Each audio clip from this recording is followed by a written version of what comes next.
माँ बेचारी की सारी जिंदगी पर्दे डालते बीत गई।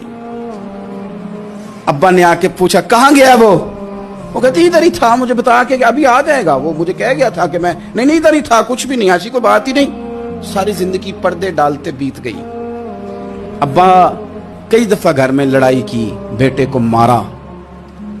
अम्मा ने आगे बढ़ के पुत्र के हिस्से की मार भी खाई, लेकिन उसी बेटे की शादी कर दी। तो अम्मा को पता चला कि ओहो मैं तो समझदार ही नहीं थी, मेरा तो पुत्र मुझे कह रहा है अम्मा तू भी तो कभी सियानी हो जाया कर दी, अगर वो बोलती है तो तू ही चुप कर जा। तो फिर उसे एहसास होता है कि ओहो मैं तो सारी जिंदगी बेवकूफ़ रही, मैं तेरा दिफा करती रही, तेरे हिस्से के थप्पड़ खाती रही, और मुझे आज तूने बताया कि तू सियानी नहीं थी, आज तूने बताया कि तू अक्लमंद ही नहीं थी। अम्मा तुझे क्या पता, मेरी बीवी के सामने तू ही सियानी हो जा। वो टूट जाती है, बिखर जाती है। वो कभी पलट के देखती है तो उसे बड़े सारे जख्म ताजे होके दिखाई देते हैं, वो यार मैं ही सियानी नहीं थी।